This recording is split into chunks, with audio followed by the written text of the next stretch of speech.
So we're in, Lucas. Can you hear me? Have I got a Lucas? Oh, I did click on the wrong thing there. We've never done it properly, have we, ever? No, we haven't. I was like, oh yeah, click on my layout, and then it's like, no, wait, that's my stream layout. This isn't my podcasting layout. This is the worst thing I've ever done. Like, why did I make such an obvious and simple blunder? But yeah, welcome to episode 70 of the podcast. Yeah, episode 70. We didn't stutter. Yeah, it's really weird, isn't it? How we went from 68 to 70 straight away. It's very strange. Yeah, it's very strange. And I can't I know it is episode 60 now. I'm refusing to acknowledge it. I can't think of anything on the internet that pisses me off more in regards to commentators than the 69 nice thing than maybe the first.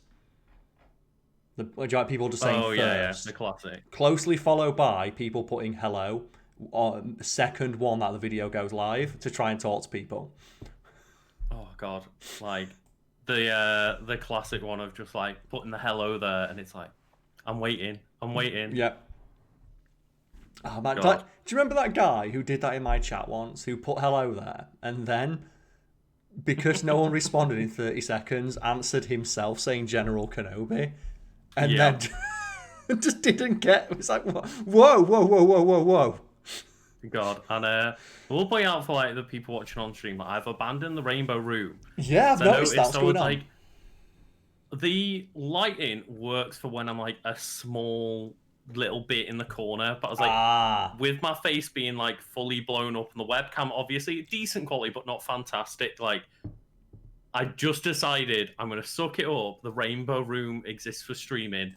Like when we're gaming, the podcast is gonna be, we're gonna have the serious lighting with just like the white behind. And I was trying then to see if there was a color that would show up with the brighter light for my lighting, but it fades out completely. It just puts a tint on it, yeah. And as usual, we are recording this live on Twitch. So if you're one of the people who wants to see us record this live for some reason, me looking very tired, I suppose. Lucas, it's 2021. We're all tired. Yeah. We're all tired, but you can do that on twitch.tv Karl's Wood for me, and then twitch.tv Legend of Kanto for yourself. Yeah, indeed. I'm getting better at this professional thing. I've just realised as well that I swapped our cameras around, but on my overlay, I didn't swap the links below our names. Oh, no. Below our webcams, so it just says that I'm Karl's Wood and you're Legend of Kanto. But we'll go with it for this episode. Fuck it, who gives a shit? But yeah, people can do that. And for people in the chat watching live, we do Q&A at the end of the podcast, but we may refer to chat as and when we feel like it. But before that, Lucas, how do you feel on this episode 70 of the podcast? Again, like a little bit tired because 2020, isn't it? 2021. You're still tired from 2020? Yeah, I'm tired from 2021. 2020 in 2021, sorry. Mm-hmm. But yeah, other than that, like, I'm good. I've got, my coffee right here in my Minnie Mouse mug. Yeah, I've got a coffee as well. It might not look like it, but I make my coffee with milk instead of water now. Because you know what? Oh, okay. Fuck it. I'm living that life. So it's basically a latte. So yeah, like, it's one of those things of just, I'm a bit tired, but I've had a rest today. My new video went out and that went quite well, and then I saw that. Coffee. I'm ready for the streams. We're ready. Talk about your new video, because this is something I know you've been working on and off for over a year at this point. So tell people at home what it is. Yeah, this is not the individual video that I've been working on for a year, but like the general idea. Yes. I've had for quite a while. It's something I've wanted to pursue a bit more this year, and one of the main reasons I actually stopped doing so many Let's Play videos. So the video is just called Why is Golbat? Why Golbat is actually terrifying. Yeah. And it's just a deep dive into looking at like the actual science behind a 5-foot something Golbat that is looking to drain blood from victims, including human beings. Yeah. And yeah, it's when you put Pokemon into the context of like real world and science and stuff, it's really fucking scary. Yeah, and it's one of those things that I'm not overly a fan of sometimes when people do that sort of thing, like use real world logic to judge a fictional universe by. But I watched your video and you do that, but in a way that makes sense. So you're not saying it doesn't make sense because a 5-foot tall bat couldn't scientifically exist. It's because humans exist in that world evidently, and humans exist. There's no evidence to say that they're not the same kind of people as us. Like exactly. their bodies work on the same rules out. It's just that Pokemon exists in that universe as well. Yeah, and it's one of those of not questioning whether Pokemon can exist, but how does the world work when you just fully accept, yeah, Pokemon are fucking real, and all of these things with batshit crazy powers are just roaming wild. Yeah, and I watched the video and just like the one that I didn't know was just like, oh yeah, it will eat Golbat, the bat Pokemon that's 5 foot tall, will drink blood until it can't fly. Yeah. It's like it legitimately says in multiple Pokedex entries, like, yeah, it will continue to drink even if it can't fly anymore. It's like, oh my god, like that thirsty fucking Golbat. And you know as well that we've all been there. Like there are plenty of days Oh, yeah. where I've drank so much I can't walk anymore. I just didn't know that it could happen if you drank blood. Then again, I guess if you drank a little bit of blood, that put me on my ass. 'Cause I don't think it tastes very nice. No, like, obviously most people have done the thing when you like get cut and lick your own blood, and it's like, oh. Yeah, it's also all the texture. Because they never get it right in movies, do they? Oh yeah, like movie blood, when it's normally just like red dye and like corn syrup water, isn't it? Yeah, like fake blood in movies always looks terrible, and it actually looks better in black and white movies. Do you know why? I'm not sure why. Okay, so fake blood in old black and white movies, because it doesn't look right. Modern fake blood has been used for decades. It's like stage makeup was used originally, and obviously they took stage from stage to film. But when they tried filming stuff in black and white, fake blood for the stage just looked wrong. It's too pale. It doesn't look like blood, despite the fact that it is ostensibly a blood stand-in. It's bright red, but on a black and white camera, it doesn't look right.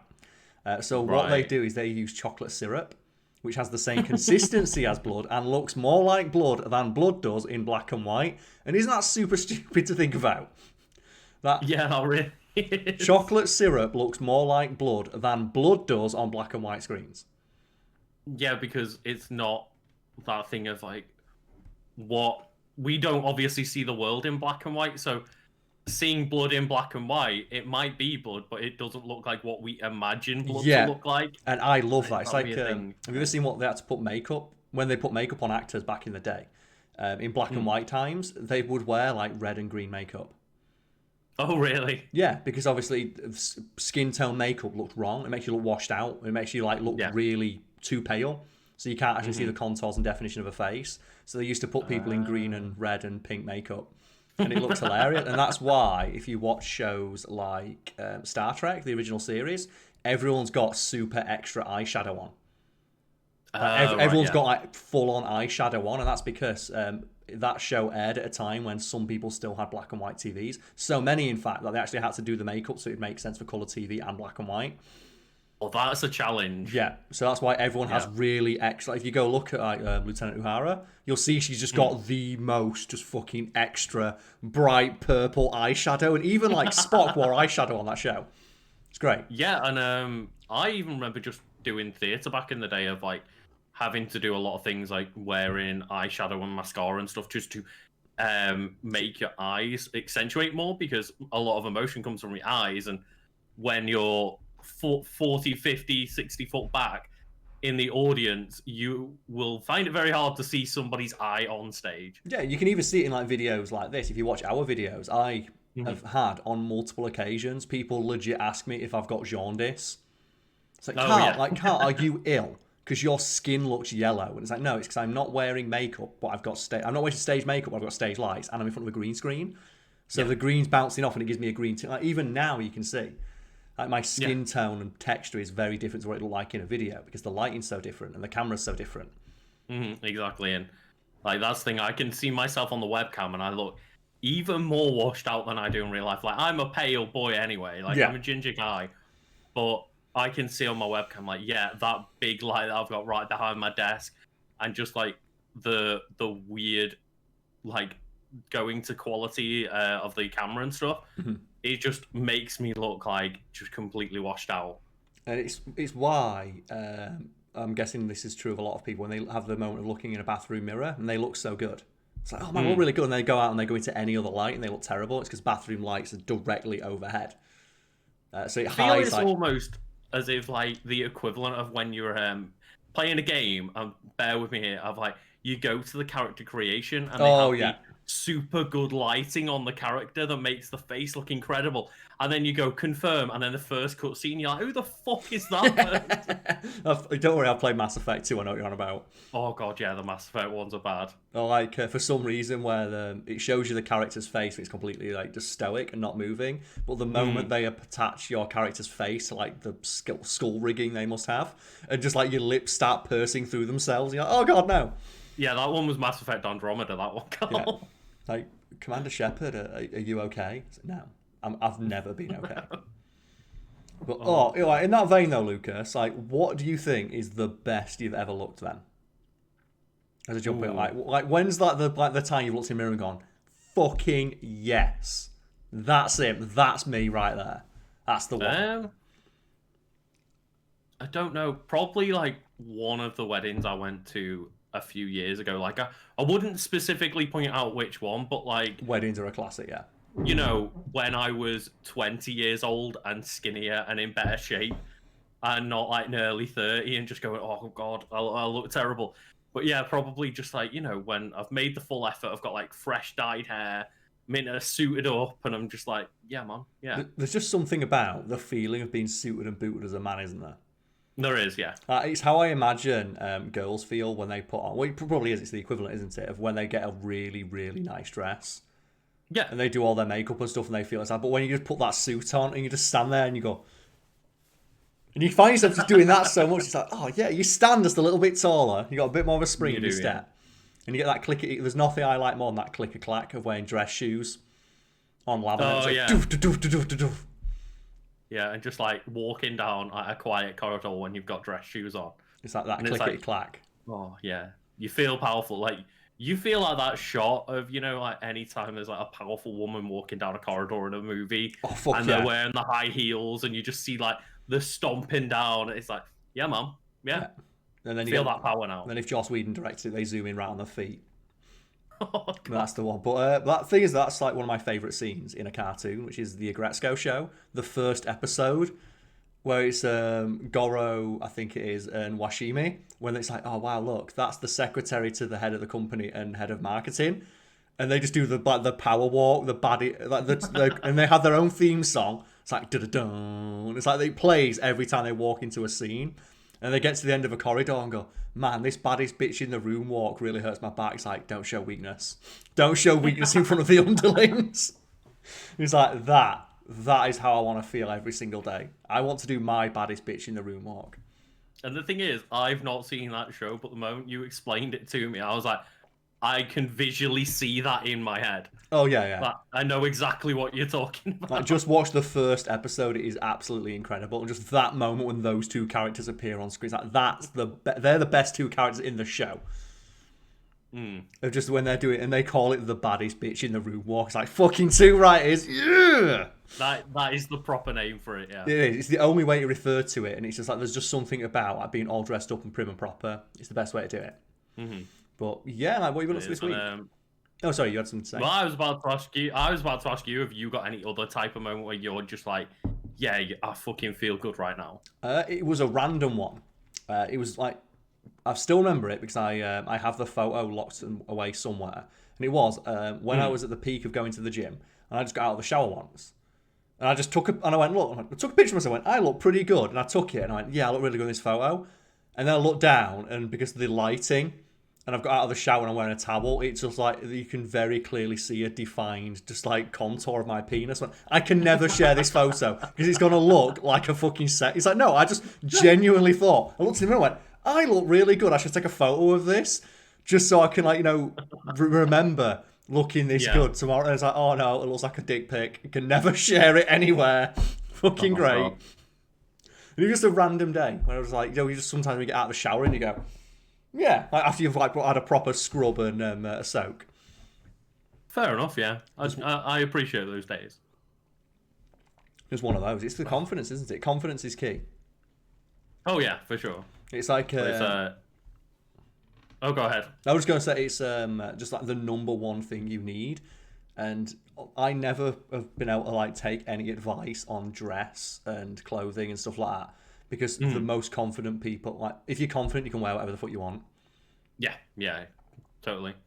And yeah, I that's the thing is, when you're wearing something that like you've just been told to wear, whether you know that you look good or not, there's always that weird disconnect of like, okay, it's like this is cool, and like I might look good right now, but it's not what I wanted to wear. Yeah, and if you don't feel comfortable, and that's why you can always tell when someone's not confident in themselves, because what's the classic look that everyone says, like the bad look for a man, like cargo shorts and then like an anime t-shirt or like a fedora or something like that. It's like plenty of people can wear that and pull it off. I've seen many people pull it off. It's just they need the confidence to do it.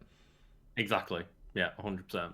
So, don't wear a graphic t-shirt, that looks bad. It's like, I call it the Tony Stark. Just wear it with a nice jacket and wear it with confidence, you can pull it off. Yeah.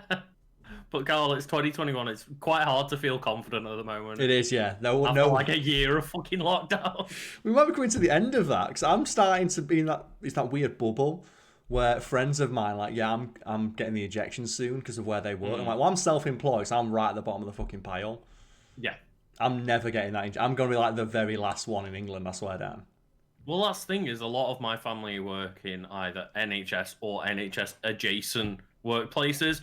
And they're all like, yeah, got my first injection, like get my second vaccine like next month or whatever. And I'm like, okay, cool. Me in general, see you in like September or something, because we're both working from home and have no reason to not be working from home. Like both of us can stably do this. So yeah, like we are at the bottom of the barrel and that sucks for us. But we're both in that mindset of like, it sucks for us, but it's way more important to get it out to those people, so we completely understand. Yeah, like the people who actually, physically have to go out and work. But it's just kind of weird that I'm already on the cusp of starting to see people like, yeah, I can finally get back to normal. It's like, damn you, curses! Yeah. Curses on the lot of you. But I'm so happy that you're able to do that. Good for you. Yeah, I'm gonna love like my family getting together in summer, and all of them can go to like one house, all vaccinated together, and I'm there like, I guess I'll like Zoom call in or something. Sit in the corner. I'm never fucking using Zoom ever. I refuse to use it. God. Just on principle. We used it over Christmas, and it was like 7 different households all Zoom calling each other. It was terrible. It was absolutely terrible. And like my heart goes out to people who like kind of have to do it. And I've seen some of the ones that I reckon that it'd be so awkward. And it is like teachers and stuff and college students. Oh yeah, hang around after the lesson is done, and we'll do like a meet and greet, and it's just like 4 people turn up out of like a class of 60, and you're like, oh god, that'd be so fucking awkward. Yeah, like, that really would be. Icebreakers are already awkward enough, and I imagine it online with like accidentally like, talking over people, and you like the bad lighting, and everyone can see where your bedroom is.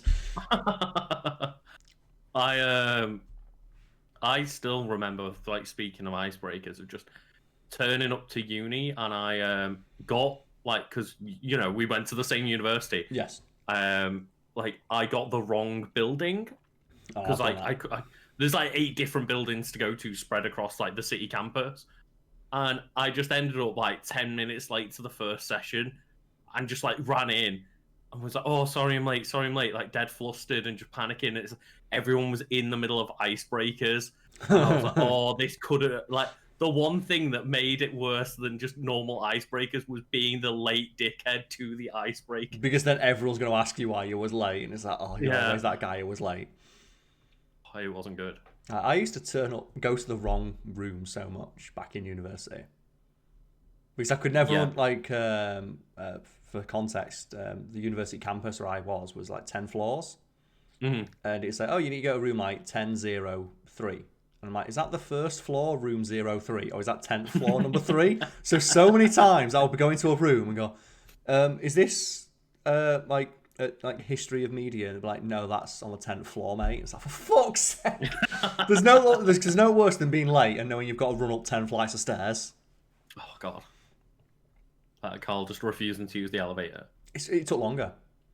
Yeah, it did take forever because you would get in that elevator, and if you're in one of the top couple of floors, you're like, there's going to be people getting on and off every fucking floor. Someone will get off at every... It did take forever because some people wanted to like get to the top, or some people wanted to get to every individual floor, Then some people were transferring lessons from like floor 2 to floor 5. So every single floor there were people getting on and off, and it took forever. Yeah, if you're on the 10th floor, it's actually easy to walk up the stairs. And I remember, Yeah. but that's why it get me. I'm like, oh, for fuck's sake.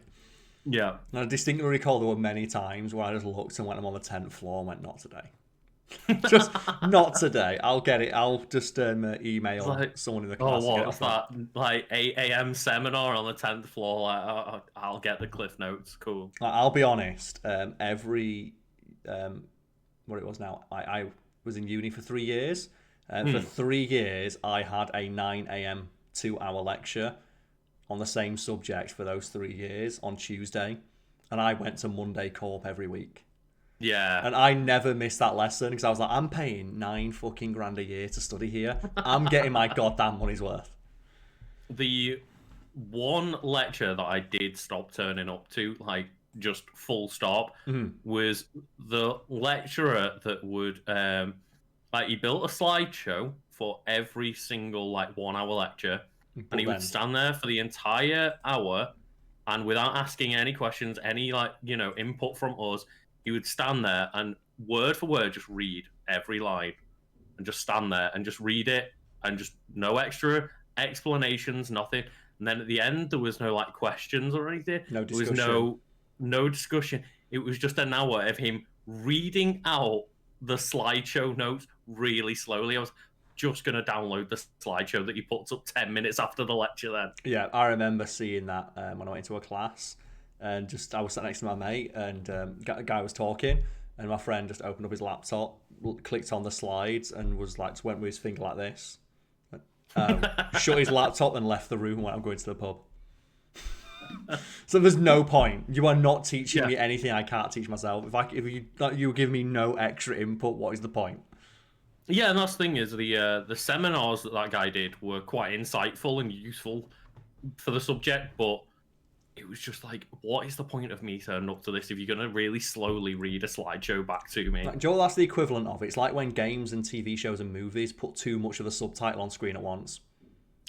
Like, Joe, when they put like an entire paragraph on screen so you know the conversation that's about to take place, and you're like, well, I already know what's going to happen now. Oh, God, I absolutely hate that. I know what's going to happen 30 seconds later in the cutscene because you've put it on one giant paragraph on the bottom of the screen. It's like... Do you want to tell you what game I've played recently that's really bad for that? Because I think it's a sale, so I got Assassin's Creed Oasis. I think it is. The other one that's set in Egypt, is it? Oh, Origins. Origins, sorry, yeah, the one that's set in Egypt. And the subtitles on that are like, they take up the entire bottom of the screen. I've never seen subtitles so fucking massive. Assassin's Creed is just awful for subtitles, I've found. They are fucking humongous, but they're on for like all the flavor text in the world. So when you're like riding around on your camel, which is admittedly awesome when you're riding around on a camel and just like hitting people with your camel and be like, yo, fuck you, I'm an assassin. Every time someone goes like, ow, it's just ginormous on screen. It's like watching 60s Batman. Jokes like, pow, chow, pow, everywhere. Constantly just on a screen. It's just... Oh, hey, is that Bayek? It's like, well, yeah, it's Bayek. Also, I'm wearing a mask. How do you know it's me? I really don't mind the idea of like the new Assassin's Creed games. They seem quite interesting, and I've played the first few halves of Odyssey and plan to go back to it at some point. But I'll tell you one thing though that put me off immediately, and I turned it off straight away the moment it happened. Oh, really? I was playing Assassin's Creed Origins. I'm getting into it. I'm like, actually, you know what? I don't mind. This character's pretty cool. It's a pretty neat setting. I'm liking the idea of like exploring Egypt, going to like, climbing the pyramids and shit. Goes, okay, tutorial area over, leave the oasis and go track down your like targets. Just do. Woman steps out of an animus machine. Oh, wow, that was turn off straight away. Like, can I skip these scenes? You can skip these scenes. Okay, I'll get a cup of tea and go back. Funnily enough, that's where I left Odyssey, is the cutscene where it came back to modern day, and I was like, and that's enough for today. I genuinely cannot believe they're still trying to double down on that. Yeah, I know. It's baffling. It's the most divisive, I want to say universally disliked, but I want to say like just maligned by fans. Like, I can't... Yeah, because like we've both mentioned this before. I never find anyone that's interested in that future scene stuff. But some people are, because they liked the Assassin's Creed 2 storyline, which did link in with Desmond, but it's like the moment they stop mentioning Desmond, like, stop fucking putting this future stuff in. It's tone annihilating. Like it happens in Origins. Like the impetus for the story is like your character, who you spend like an hour and a half getting to know. You see, like, but without any context of why he's doing what he's doing. You get the cutscene that establishes it. It's like, oh, they killed his son. It's like, wow, man, I now want to go kick the shit out of whoever I'm going to kill. Boo doo doo doo. And my mission is, oh, you've been in the Animus too long. Get some water. It's like, fuck off. Well, I was going to mention about Origins, and the thing that turned me off it was I was planning at some point to like pick it up on sale. Yeah. Then I heard somewhere on a podcast like, did you know that they were actually either meant to have Bayek's wife as the main character, or at some point, Bayek's wife was meant to take over Bayek as the main character? I've not met his wife yet, but I've heard that she's awesome. Yeah, and it was the idea of, oh, that sounds really cool. Like, being able to play as this female as well, and they told Ubisoft to like the developers to take it out of the game because female protagonists don't work. Even though they did that in the previous one, Assassin's Creed Syndicate, where you can play as a brother and a sister, and I'll tell you what, I played every opportunity as the girl. Because that's all I heard people say is Evie was the better twin. Because you could swag around wearing your pimp hat and your cane and just slap people with your assassin cane. It's the best. It's so good. Oh, God. But yeah, that really turned me off of like, no, fuck you. We don't want a woman in this game. I was like, well, I'm not buying it anymore then. If that was your stance. It's just like, I'll go buy Odyssey where they've got fucking Cassandra in it instead. And that's the character everyone plays. It's like you either play Cassandra or you're a coward. Like, do you want to play as like Leonidas's ass-whooping daughter or generic Spartan man? No, thank you. And I appreciate in the new one, Eivor is like, a female and a male at all times. Like, you have the choice to just swap on the fly and you can be either of them. Yeah.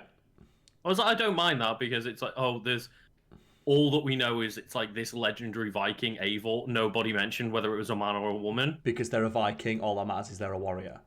Yeah, it's like that's fair enough. It's a warrior society. They don't give a fuck what you got between your legs as long as you can kick some ass. It's like, and because you're playing obviously in the Animus, it's like, you can choose what you want to do because you're basically just living out there. That's a really neat way of like contextualizing that. Yeah, I appreciated it. And it's like there's that great line in Mulan that references it, where I don't know what's the villain of Mulan called again. Do you remember? But it's the Mongol leader. It's Genghis Khan, isn't it? It might have been. I just know that there's the Mongol leader, and when he encounters Mulan, he just says the warrior from the mountain. He never acknowledges that she's a woman because in Mongol culture, women could fight just as well as men. Mm-hmm. So he never once acknowledges the fact that he doesn't treat her any differently when he finds out she's a woman. It's just, it's you, the warrior. The person who bested me in battle. I don't care that you're a woman. I just care that you're a warrior, and therefore you're going to challenge me to a fight. At the end of the day, that's all that should fucking matter in a fight. And then he's the villain. Who can win? Yeah, but then he's the villain. Well, yeah. Yeah. But he did also, slaughter millions of people. So that might be the part that makes him a villain. Yeah, fair enough. But it's like... Shan Yu apparently is the villain. Shan Yu, okay. But it's just that weird thing of villains having such a good fucking point, but then putting the point... Like, for example, like Cruella de Vil. Which we could talk about because this is great. Because I recently watched like 101 Dalmatians, and there's that amazing line that she drops of I think it's the person who's working for her. It's like, you've got so much talent. You've got so much talent.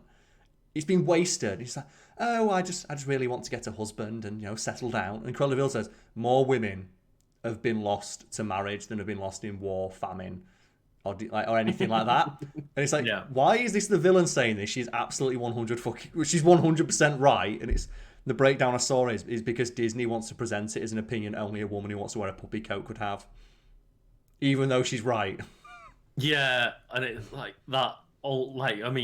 I guess not even old school Disney, just that Disney view of must have traditional female role. That film as well is so hilarious because the woman, I was watching it with the missus and we just looked up the actors. It's like, the guy that she falls for because he has a Dalmatian. That's literally the reason they fall in love. Yeah, it's like he's 25 years older than she is.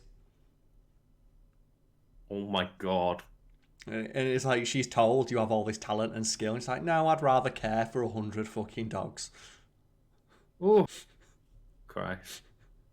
But yeah, like I actually watched the trailer for, was it just called Cruella? Yeah. And Did you see that? yeah, it's amazing because it's all I think when I watch it is this woman tries to skin puppies. Like, specifically, Cruella de Vil singles out skinning puppies because puppies have softer fur than adults. So she specifically wants to murder puppies. It's like, I don't care what fucking Joker-esque movie you want to make out of this, where I guess they're gonna try and make it have some sympathetic, crazy background story, but but she actively wants to skin puppies. Yeah, like there's no coming back from that. It's like she's not even a villain. She's a cartoon character. Yeah, literally. It's like there's no redeeming qualities to her. It's ridiculous. It's like oh, it made a fun trailer, but god damn, that's gonna be a hard sell. It's probably the hardest of sells because there's nothing people love more than adorable dogs.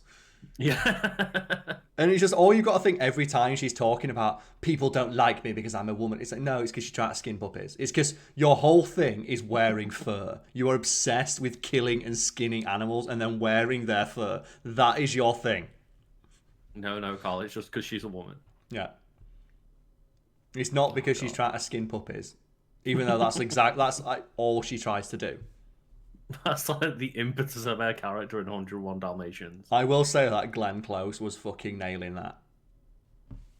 I don't remember who Glenn Close is. She's just a really good actress, and she's like absolutely 100% nailing in every scene she's in because she just looks at the scenery and goes, "I could eat that. I could eat that." Is that the woman playing Cruella? It's the woman playing Cruella, yeah, and she is fucking incredible. Like, every scene she is in is amazing, and I would watch a film of that. I would watch a film of her being the villain. Like, as long as she gets her comeuppance at the end, that's fine. But I would 100% watch a film of just like crazy, like billionaire. I'm gonna try. Do you know like Mr. Burns? Yeah. Like the song he sings about like "See My Vest." He's wearing like the fucking like the gorilla chest vest, and he's got like the albino hippo slippers. I want to see that made into like a 2-hour long film. Make it a musical. Fair enough, yeah, because like I do remember watching that 101 Dalmatians film, like the live action one, a while ago, but she is mainly what I remember from that movie. And she's the best part of it. The dogs, yeah, and you can tell as well the dogs are like really poorly trained. Yeah. Because fun fact about Dalmatians is they are horrible, horrible dogs. Like, they are the worst. Like, they are impossible to train. Really? Yeah, and one of the facts about 101 Dalmatians, after that film came out, people started adopting Dalmatians en masse against the direct advice of the Dalmatian Association of America, who said these are very, very challenging dogs.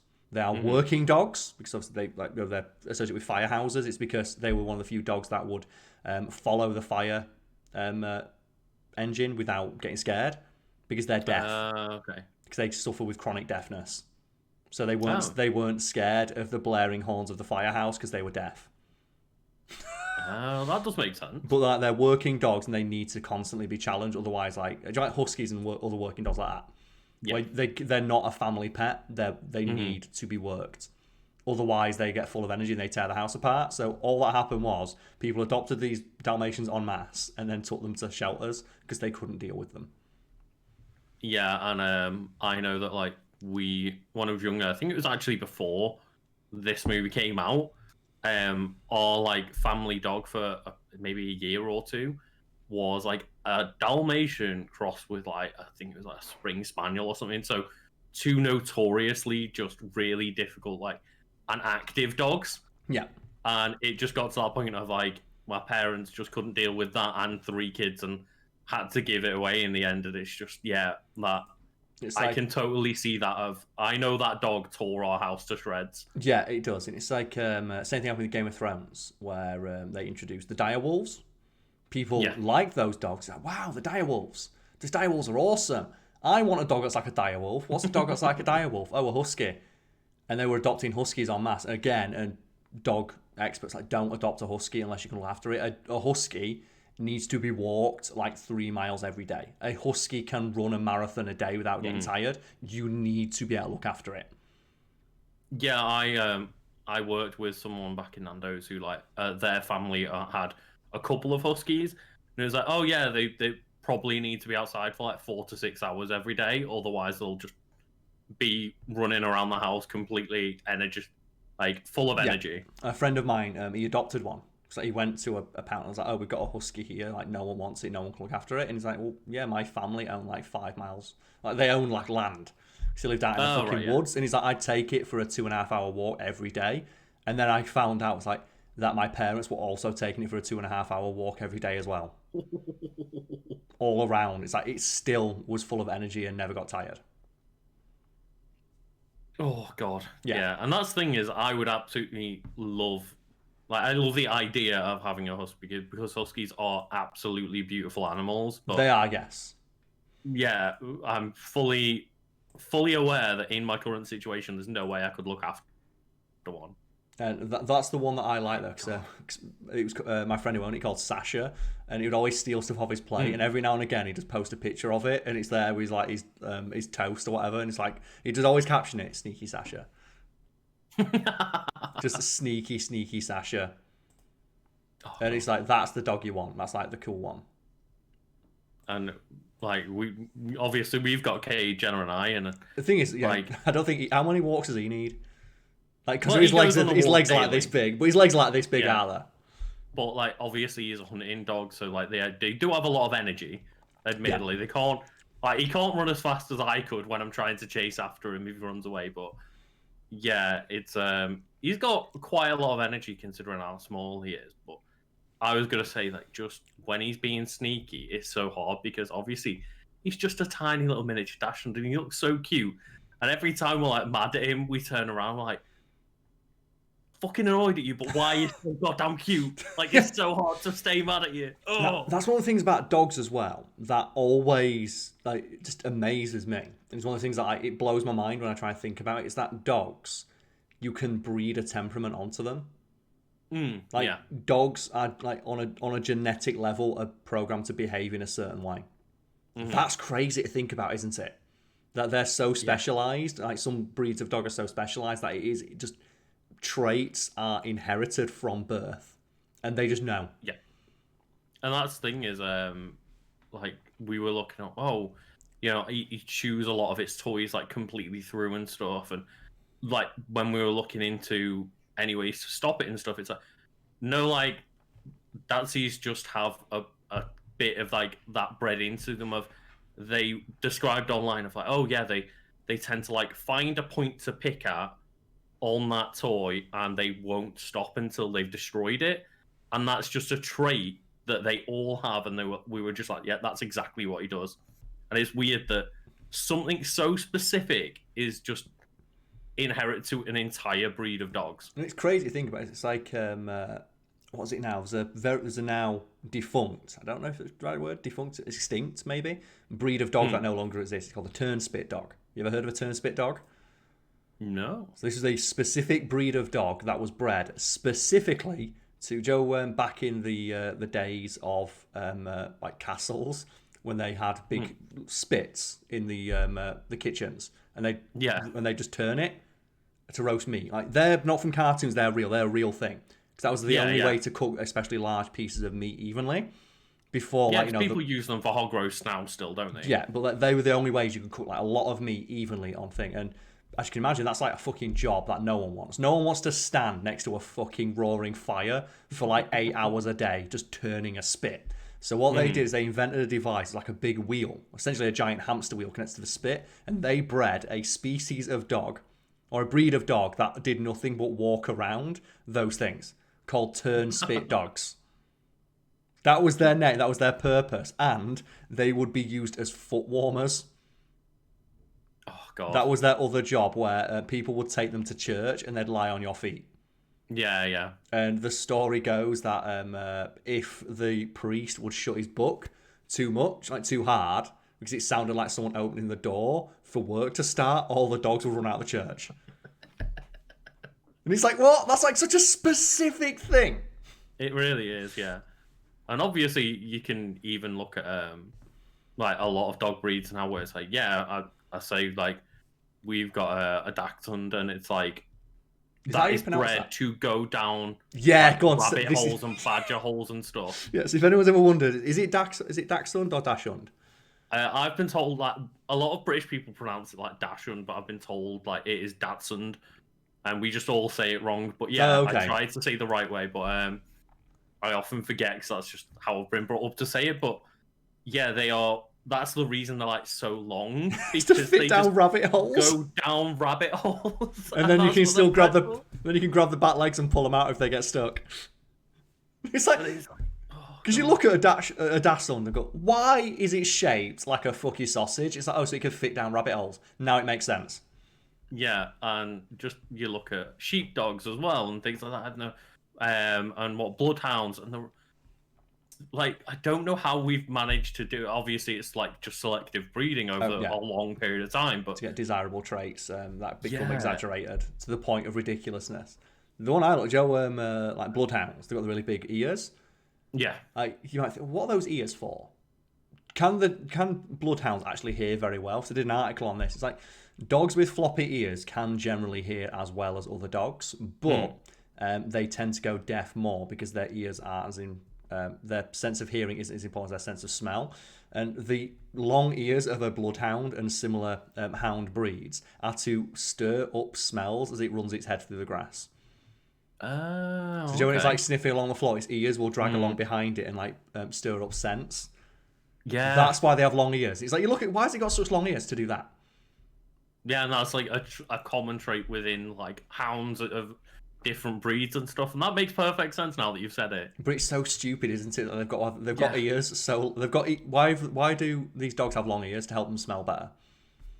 Because you say it sounds so stupid, doesn't it? It does. Why do bloodhounds have big ears to help them smell better? That makes no sense. It does if you think about it, but it's too difficult to explain right now. Oh god. Is that the one I like? Do you know why dogs walk in a circle before they sit down? No, it's because it's trained in them from being wolves to stir up snakes. Oh, okay. It's like just on a genetic level, they're scared of snakes, so they will always like walk in a circle before they sit down to patrol the area. They don't know why they do it, but they still do. And that's like what's the famous one with humans? It's like when you sometimes wake up and just in the middle of the night and just go, huh. Oh yeah, you're like will leap forward a little bit as if you're falling off a tree and have to grab a branch. And that's I don't know how true it is, but like it's supposedly that is ingrained in all humans on a genetic level from when we were apes and would fall out of trees. That's so dumb. I love it. It's great. One little thing that Cade does that you've reminded me about though is it's really funny because when we're on the sofa, like he has. A little couple of steps to get him up and down the sofa. I love that he has that. Jumping like down, like relatively tall things and like that can eventually be really bad for their backs because they're so long. They have bad back support. But it's really funny because if he needs to like rearrange himself when he's on the sofa, what he has to do because he's so long is go down the steps. Off the sofa and like reset his position and like reverse come back up the steps. It's like so long he can't rearrange himself on the sofa. He has to like reset. Are you telling me that when your dog wants to sleep, he has to reverse into bed like an articulated lorry? Is that what you're telling? Are you telling me that Dachshunds are like articulated lorries? Just you need to get him some like lights for his rear end for when he does that. But it's just so funny. It's like, what are you getting off the sofa for? Oh, you just need to move yourself on the sofa. So he'll like run all the way down the stairs, like give himself a shake, and run back up, and he's immediately back. It's like, okay, mate, okay. Oh, I can't imagine how much of a ball ache that would be. I think the closest I get is when I have to get out of bed to get back into bed because I've got like 2 quilts. I've got a blanket for when it gets cold, and there's nothing more annoying when the blanket doesn't quite reach your toes underneath and you can feel like one part of your leg is not as warm as the rest. And it's like, it's easy to get out of bed and just start again. I'm not dealing with this. I'm not dealing with this again. Yeah. I'm not putting all that. God, I absolutely hate that. I toss and turn a lot in my sleep and then sometimes it's just like, why is this, like this duvet makes absolutely zero sense anymore. And it's just like curled up into a mess and I'm just like, I can't shake this off anymore. I can't do it. Yeah, like I think It's like you can't just reset by shaking. the worst one for me is like when the fitted sheet comes off, and there's no way you get like, and you always try and make the mistake of putting it back on while you're still in bed. So you're never going to do it. You've always got to try. You've got to try, but you are never, ever going to get a fitted sheet back on while you're still lying on the bed. And you'll always do it, and just try and like pull it over the corner while you're still lying down, like, oh, come and then on. You'll do it enough, and then the one near your feet will pop off. You're like, oh, come on. What was this? But, Lucas, I believe though you had oh my god, that is a massive fucking bottle of water. Whatever the hell that is. It's like Vinto cordial. I was about to say, is that coffee? That would be a coffee and a half, like 2.2 litres of coffee. I'm fucking ready. You need to stay so alert. Like, you want to be able to see into the future by drinking that much coffee. Lucas, are you joining us for Borderlands later? Lucas has had a heart attack, sorry. Yeah, his heart just exploded and fell out of his body. But Lucas, yes, I believe there's something you wanted to talk about on today's podcast. It's the anniversary of something? Yeah, just a little something called like the Nintendo Switch. And also, by that like way of saying, Breath of the Wild. Okay, so how old is the Nintendo Switch now then? So it's 4 years old today, and for the audio listeners, it is like 4 years and 1 day old because we recorded this the night before. Mm-hmm. But yeah, goddamn, like the Nintendo Switch and Breath of the Wild, I still just can't wrap my head around them being real sometimes. Like, that is an experience and a half. Yeah, and I've played Breath of the Wild on your channel. We will finish it eventually when the dark times end, but yeah what I love about the Nintendo Switch so much is that it just quietly exists in the background. Like, Nintendo doesn't even need to engage in the console wars. Mm-hmm. Like, they don't even, like, they're so far beyond the wars. It's like they are, do you know that old meme of like, oh yeah, they're out there living in like 2030? It's like Nintendo is. So while you've got like Xbox and PlayStation struggling and not struggling, but like trying to, like, snatch scraps off each other's plate, Nintendo's like, fuck it, here's another Pokemon game that's going to sell like 20 million copies, done. Yeah, it's like, what did Nintendo do last year? Well, they farted out a Mario port of 3 games that sold like 15 million. They also released Animal Crossing, which was like the best-selling game of the year. Did they do anything else? They didn't need to. No. They sold like 20 million Switches doing that. Like okay. They released an old port of a game that's like 20 years old, and it sold more copies than Final Fantasy VII Remake. And it probably cost them like £8 to make. It barely cost them anything to make. Looking at it's like, yeah. And I'd love that. We didn't even make it widescreen, you fucking idiots. Yeah, they are just so far beyond in terms of just like success that it's not even a competition. And if it was, it wouldn't be fair because they'd win every time. Yeah, and they've managed to always kind of have a hold over that handheld market. And now that they've gone, well, why do we need a handheld and a console? We're just competing with ourselves at that point. Just bring it in. Just smash it together. And they did. And it's just incredible to me, like, for all the mistakes that Nintendo makes, just nothing can slow them down. Yeah, that's always the thing, isn't it? Of like, well, for every... I love the GameCube, but it didn't sell well. It wasn't commercially that successful compared to, like, a PS2. But it's like, for every GameCube, then they come out with a Wii. For every Wii U, they come out with a Nintendo Switch. It's like, you can never count Nintendo out of the race because every time it's like, well, the Wii U was a failure. Should Nintendo even make consoles anymore? And I remember those, fuck you. Those hot takes. You, Nintendo Switch. It's like, yeah. The one thing I always appreciate about Nintendo is that they have such a mystique built around their brand. Mm-hmm. Yeah. And and you can tell, or you can assume that one of the reasons they're so protective of that brand is because nobody else has a brand as powerful as Nintendo's in the gaming market. Yeah, they really don't. Next, the thing I've mentioned to you before, but I can mention for the stream and for the people listening on the podcast, is Nintendo likes to use the phrase Nintendo Magic. For example, when the Amiibos were first made, like when they announced Amiibos, it's like, oh, you might have seen there that something weird happened when, was it Iwata who demonstrated it in the initial reveal trailer? So he played with Reggie Fils-Aimé. I presume it must have been. But he pulls out and goes, oh, you see there, Mr. Iwata, because I was just going to assume it was him, won there. And he couldn't have done that without a little bit of Nintendo magic. And you see that and it goes, that's perfectly in line with the brand. But can you imagine, like, who's a person from PlayStation or Xbox? Any of the high ups? PlayStation. You could say like Jim Ryan. Okay, so like Jim On Ryan, imagine he goes on stage and talks about the DualSense 5. He goes, you might wonder how the DualSense has, like, is it the haptic triggers? Yeah, like the haptic feedback and stuff, yeah. You might wonder how these triggers work. Well, that's some PlayStation magic. You'd tell him to shut the fuck up. You would tell him, like, he would be in, like, that would trend worldwide in, like, the gaming section of Twitter. It's like, fucking moron goes on stage and makes a complete ass of self. Well, did you actually see, like, a while ago when, I think it was Jason Schreier working at Kotaku at the time that was talking about, like, here's what went wrong with Anthem. And apparently in BioWare, like, the upper management always go, yeah, but it'll be fine because of BioWare magic. And it's like, no, fuck off. Like, magic doesn't make games. They believe the hype of their own product. Like, they're smelling their own farts and getting high off their own supply.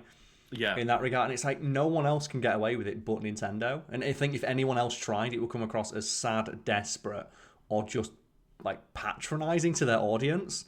Well, last thing, like, yeah, you read that and go, BioWare said BioWare magic. Like, fuck off, you idiots. And then Nintendo do it, and you're like, yeah. Yeah, that makes sense. Yeah. So if, like, in regards to, like, Smash Bros., it's like, oh, how did you get so many characters? I think even Sakurai said something along the lines of, oh, it'd be difficult for anyone but Nintendo to get this many characters working on one game or something like that. It's truly like a triumph for us or something like that. It's like, yeah, only Nintendo could do that. Nobody else has the, like, marketing clout that they do. Yeah, and nobody else has the relationships that Nintendo does, because like, I can't imagine, even if it was like a third party, say, like, you know, Activision, I can't imagine Activision or even like a PlayStation going to every other gaming company and being like, we want to put one of your biggest characters in our video game. Well, we know that. No. Yeah, well, we know that's not the case because PlayStation tried to do it and they couldn't even get fucking their own mascots in the game. Yeah, like they couldn't even get the likes of Lara Croft or Crash or Spyro. Yeah. So that was PlayStation All Stars, where they tried to make a Smash clone. Yeah. And they couldn't even get their own mascots for their own console onto that. And it's like, well, we've got like Kratos. It's like, yeah, but what about like the people that made PlayStation 1? It's like, we've got Parappa the Rapper in the back. I guess we can pull him out. Just don't look at the voice actor's tweet history. It's not great. Oh God, no. Yeah, he's one of them. Yeah. He's one of those where he's like, oh no, not Parappa the Rapper. Not he's that. Just a little rapping dog. God damn it. It's like the voice of Tidus. It's like, oh, for fuck's sake. The voice of Tidus and who's it now? Not Ratchet. I think it's the guy from Ratchet and Clank, maybe. I think the guy who does the voice of Tidus in Final Fantasy X also does Ratchet. Right. And it's like, oh, he's a piece of shit as well. I was like, oh, God damn it. So, oh no, well, they couldn't even get like Lara Croft who said like Spyro the Dragon, Crash Bandicoot, their own mascots and things. And Nintendo's getting fucking anyone they want.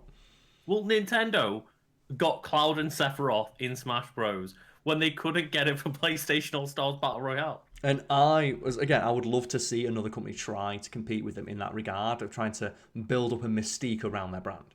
It's like Nintendo's like basically the gaming equivalent of Disney. Well, yeah, we often say that to each other, don't we? Yeah, because Disney as well have built up a mystique around their brand, and they use like the term like Disney magic and things like that. And can you imagine like Netflix trying to pull that shit off? as big as they are and as popular as they are, and as much marketing clout and influence they have, they could never get away with saying something like that. Yeah, totally. And it's something that it takes a long time to build up, and I guess it's as well because so many people will have grown up on Disney, Nintendo, both of them. Like they do have that family-friendly appeal, so that you can be like I did. I think I first saw Mario when I was like 2 years old. Probably, yeah. Maybe a year old or something. And it's like Super Mario World was there just on the screen. It's like I can see that as a kid and immediately go, oh look, like, you know, it's bright, colourful, appeals to me immediately, and then it's like, well, that's not going to happen necessarily when you turn on like a PlayStation or an Xbox game. Unless they're playing Wipeout. Bring back Wipeout. Bring it back. Last thing is weird, isn't it? Because both PlayStation and Nintendo have like well, there's Wipeout on this F-Zero, and everyone's just like, give us some floaty sci-fi racing game, please. Oh man, I miss Wipeout so much because there is an incredible like little bit of lore in there about because all the cars in White, I don't even know if they're called cars. They probably have like an in-universe name, but the cars in that they're all made by different manufacturers, like similar to Formula One. And one of the manufacturers is we're really shit. It's like Really? we don't know. They just said I think their in-game description, because I remember it, 'cause it still sticks to me to this day, is we don't know how to make cars, but we do have more money than any other company in this competition. And I think the line is, we will throw money at our products so they float on the pure stink of money. We want until just the sheer amount of money we throw at them, they'll float on that. That's how we'll do it. Like, we don't have the know-how or the knowledge or the pedigree, but we have got a shit ton of money. And that's Nintendo. We will throw money at this thing until it works. Oh god, I absolutely love that, and I always love in games when they do that thing of having like brands that have like certain associations of like Wipeout. You have here's the different teams of cars and like manufacturers. Like we're playing Borderlands, different guns have different manufacturers that then mean that you know what kind of trait a weapon has depending on the brand. Yeah. And like Destiny does a similar thing of like they recently was like, oh, you're gonna get a new Tex Mechanica exotic gun. And it's like because it's Tex Mechanica, it's gonna be kind of like themed around like a Western type gun, and it was like a lever action rifle. And it's like, I love that kind of thing of like the brands within the universe. To make it feel like more complete and just more lived in. Mm. And it's a difficult thing to do, and it's an even more difficult thing to do properly. And you can look at there's a lot of universes where they just don't do that well at all. Like Star Wars is a great example, where like that universe does not feel lived in at all. Nothing about the universe feels lived in. There's no cohesion between the worlds. There's no. Each one just looks like it was designed just for like the cinematic appeal of it. Yeah, it's like one of my biggest frustrations about sci-fi in general is just planets having a single biome. Like Star Wars has that in spades. It's like, Hoth, the ice planet. Tatooine, the sand planet. And it's like, wait, so there's nothing? No, it's just sand. Okay. Jakku, the second sand planet. Oh, okay. Kashyyyk, it's just trees. And no, just trees everywhere. We only have trees. There are only trees on this planet. But that's not how trees. Awesome. It's almost like you didn't think about this universe at all. It's like it's hard to even name a single country on Earth that exists and has a single biome. And that just has like one single thing. Antarctica, and that's about it. And that's what the literal polar extreme of the planet. But it's the standard in the Star Wars universe. So I can't think of any planet in that universe that actually has more than a single biome. Or more than like a single gimmick to it. Yeah, exactly. Yeah. Each one is an insular idea. It's not a melting pot. No, it has like one theme, and then everything on the planet is that one thing. Like they even have like a casino fucking planet in that series. Oh, this is a planet where it's just a big casino. An entire fucking planet is a casino. And I think it's, as you say, a weakness of sci-fi in general, because even when I'm thinking, like, what's a better built world in sci-fi that appeals to me, and I think Mass Effect, and then even when you think about Mass Effect, it's like, each one's kind of like, here's the lava planet, here's the icy planet, here's the jungle planet. Here's the planet with one base on it where you go do a mission. Is there anything else? No, everything else is gone. There's nothing else on the planet. It's like, oh, come on. Yeah. Have a more interesting idea than one thing. Just one. And that's the thing is, like, Mass Effect, it's got really well-built universe, but even then, that follows the same trope. Yeah, and it's one of my most hated tropes of sci-fi in general. Just like, every planet has one thing to do with it. So you got any tropes from media that you're just not a fan of? Or like you see them in your eyes just roll into the back of your head? I probably do, but like you throw me off there on a tangent I wasn't prepared for. Oh, I don't know. I mean, there's a lot of tropes that I dislike, and immediately, just ones that come to mind are like, oh, the classics of like damsels in distress and things like that. But Yeah. I'm sure I could give a much more nuanced take. Yeah, like I did not have time to prepare. Oh, okay, well, some points I had Mars has only one biome. It has mountains and valleys. Mm. Like, but whereas in Star Wars, that'd be the mountain planet, and it'd be nothing but mountains. And bear in mind as well that like these are made out to be habitable planets in Star Wars with civilizations on them. So like, yeah, Mars might be a big old rock, but we're looking at Mars as like, yeah, there's no life on Mars. Like nothing can exist there as far as we're aware. So there's a big difference between looking at an inhospitable planet and going, yeah, it's a big rock. But then, as you said, like there's civilizations built on these other planets in Star Wars and other places. And the civilization has like one religion. They have like one as well. It's like you can expand that to like alien races.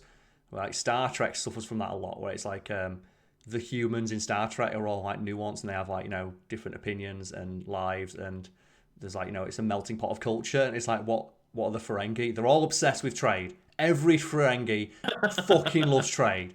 What about the Klingons? Honor. All they ever talk about is fucking honor. Is there any other? No, all honor. Is there any nuance in that species at all? No. No. Do they have any culture beyond? No. It's like, oh, come on. And I get it. It's difficult to write that, but it would be interesting. I'd love to see it explored more. Yeah, it would be really interesting, and it's one of those things of just...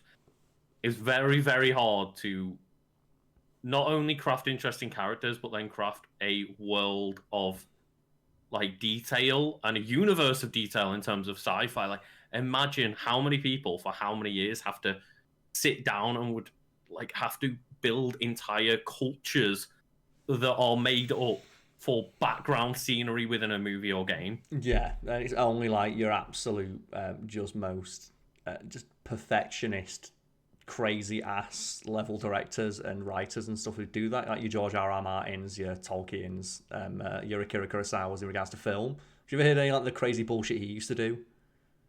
Not specifically, no. So Akira Kurosawa was a Japanese film director, like one of the best. Like I think he did like Seven Samurai, all those ones. And what he would do is he would write entire diaries full of backstory for every character, and give them to the actors and say, "This is your character. You need to become this character." Once you have read the diary and become the character, add to it yourself in the character's own opinions and like thoughts, and keep this diary as your character. And then there's like scenes in a hospital where it's like, okay, we set the hospital scene up, and he'd go up to the drawers and he'd open them up and go, "Well, there's nothing in the drawers." "Well, these drawers don't need to be open, but it's a hospital scene. Put some instruments." This is a thing he'd actually do. Put some instruments in the drawers. They put instruments in. What my film is set in the 1940s. These instruments are not from the 1940s. Put in period accurate instruments. Like that. That's the kind of level of like crazy bullshit you need to have if you want to like create a good universe. That's the weird thing, isn't it? I mean, it's one thing in a movie where you can go, well, we know that drawer is not going to be opened. But like when you're playing a video game, for example, and this is an entirely interactable world, and you go into a house, it's like, well, they've got one tin of beans. It's like, really? Yeah, that's it? The Fallout problem. Yeah. Like every house is just bombed out, and there's like, oh, this is supposed to, like when you go, like I remember playing Fallout 3, and they talk it's like 100 years in the future, everything has been picked clean. And you go into a supermarket and you find food on the shelves. It's like fuck you. Like fuck you would find food on the shelves. Like, and it's not just food, it's like tinned food and dried food. They're first fucking things you go for in an apocalypse. And there are bandits living here. If they wanted to make it realistic, there'd be nothing on the shelves. It would all be hidden away in like a lockbox controlled by the strongest bandit there.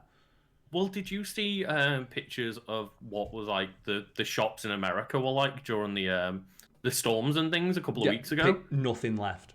And there was just images of entire supermarkets, every single item picked clean off the shelf, and you're telling me that in Fallout there's still food items there that you can find anywhere, and they'd be gone in a day. Less than that. Yeah, you won't even have time. I did like those pictures you saw of America. The only thing that was left over was like Dasani. Because, like, fuck Nestle. It's the only thing people don't want. Oh god, you know it's bad when there's nothing left in the shop and you're stood left standing. It's like right at the start of lockdown over here when I went to the shop and they were trying to limit the sales of things. It's like tinned food, like you can only get, say, for example, like 10 tins of soup because no one really needs 50 fucking tins of soup. But one of the things that I never saw them ever rationing was those really, really shitty like what were they, pot noodles that aren't proper pot noodles. Oh, the fake pot noodles. They never ever ration them because no one's that desperate. Oh god, no one was desperate enough to stock up on them. Still remember just struggling for about 2 months to find some rice. And I was like, people just went mental on like pasta and rice. It's like impossible to get any. And no one was making enough stuff with it. Because that's the thing as well. I knew all the people buying it weren't making anything good with that rice. There was enough. There was enough for everyone. I was lucky because I'm in a city. Because I was asked this by like my dad, and it's like, oh, so you never had any problems with that? 'Cause we did. I'm like, well, the problem is for you, Dad. You live in a town. When you go to the shop, you go in your car. And when people are going in their car, you are getting people going in their Land Rovers, filling up 3 trolleys worth of stuff they don't need, and taking it out. I'm in a city. Realistically, you people can only buy what they can carry. Maybe a little bit more if they like, bring like one of those little trolleys with them. But for the most part, people can only buy what they can carry, so they buy what they need. So shelves around where I live were never empty. We never ran out of anything except for hand sanitizer. Because some shops didn't put limits on it, and you had those dickheads going in and buying like entire cases. But for the most part, never run out. That was the case for the start of lockdown for us. Of like, generally speaking, we could go into a shop and get some things because, I should say, people weren't in college. But then it kind of reversed on us like a month later when we still couldn't get items to like bake bread or get pasta or anything. And my sisters and my dad and stuff turned around of like, that's still a problem for you? And it's like, well, yeah, because we just kind of live on like a weekly food shop. But a lot of people outside of the city, generally, a bit more affluent and have already got like pantries with food filled and stuff. Yeah. So they're not living week to week on a food shop. They already have pasta in the back just waiting to be used and things like that. Yeah, I physically don't have the space in my house because when I did my first initial shop, because I did my 2 weeks staying in, just couldn't find enough space for it. I was like hiding it under my fucking bed and shit. Well, I just thought it was always really funny though when I saw people going in and buying like 30 tins of one soup. It's like you're gonna get bored of that soup after the first week, mate. Yeah. Like, just get a mix. Get a mix. God. Be nice. I mean, it depends because like I know Jenna goes into shops. It's like, oh well, there's 12 tins of food, 12 tins of soup. How many of them are vegetarian? 2. Oh, okay, great. That's got I to be guess I'll gutting live for off her. 2 different types of soup forever. Oh, that's got to be gutting for her, hasn't it? Being a veggie. So I respect the choice, but I just look at that and I'm like, oh no. I can't eat 2 tins of soup for the rest of my life. Then again, I eat the same thing every day anyway, so. I'm trying. Like, you'd get bored of eating the same thing every day, but that's what I do. Yeah, that's the thing of like what I'm having every morning now is I'm making smoothies, but I know that the trap that a lot of people fall into with smoothies, they put too much fruit in. Because fruit's good for you. Not when you like blend it and drink it. You're basically just drinking pure sugar. So my smoothies every morning, I'm having a squeeze of lemon juice, a little like half orange, like a little bit of orange juice with some water, and then it's kale, spinach, cucumber, and chia seeds. And it's not bad.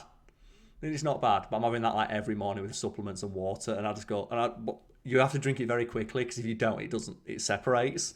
And then when you look at the bottom, it's like, oh no, because then you've got to do that last little dregs of all the kale at the bottom. It's like, I don't want to have the kale. No one wants to drink blended kale. Oh god, they don't.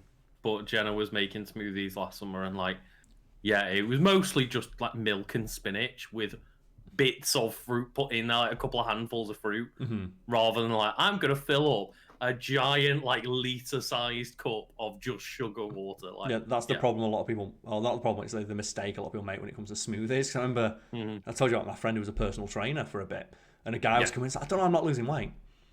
Well, what are you having a day? Well, I have I have 2 smoothies a day, meal replacement. Then I have like, just a lean lunch, a decker-sized carbs, piece of like lean protein, like chicken, with rice and spinach. And he goes, that doesn't sound too bad. So what do you put in these smoothies? And he goes, okay, so I put in 6 bananas.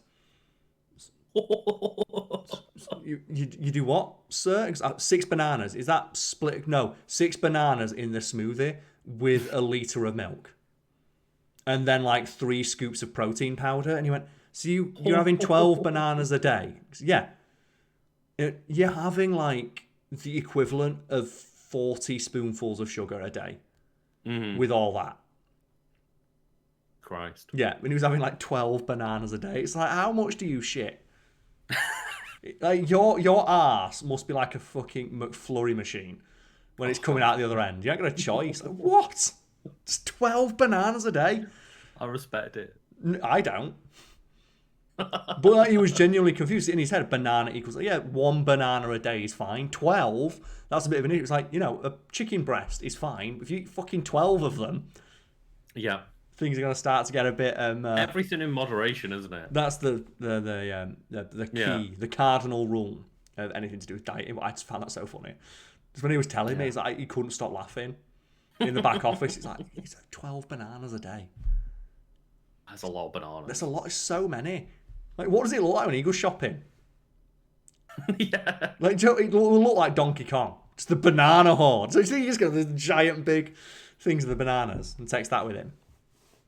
I still get fascinated. I still want to know what the guy was doing when I saw him in Tesco, and his entire trolley was just like 3 big crates of yogurt and like natural yogurt, and then a bottle of vodka. And I was just like, that guy's having a good day.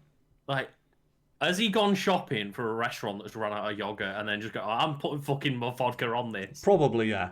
Like, yeah. Because I've had to do that before, like when I worked in the restaurants. We need to go for a milk run. I don't want to go for a milk run because you have to buy like 20 litres of milk, and it's such a ball ache carrying like 3 carrier bags full of fucking milk. Well, like when I was at Nando's, we didn't get avocados on our delivery once. Oh no! And we went into Tesco and we were just like, right, we need to buy as many avocados as possible. But they saw us in our uniform and they went, there's a limit on items now. We were like, what? It's like, you can only get 3 of each item. This was pre-COVID, by the way. Just nothing to do with COVID. And we were just like, oh, okay. And then someone else came in like before their shift. It was like, right, don't put your uniform on, go into Tesco and buy a shit ton of avocado. They came back with like 20. It's just the thing, though. Just because they saw us in the uniform, they were like, no, you can't come in and buy all our avocados from us. The one that I used to like doing is when you get sent on an ice run. Because that was like, I hated it at first until I realised I get half an hour off work. When I worked in a nightclub and it's like 2 or 3 in the morning, it's like, okay, we're out of ice, go on an ice run. So you take a bin liner and just go to another bar and be like, look, we run out of ice from this bar down the road.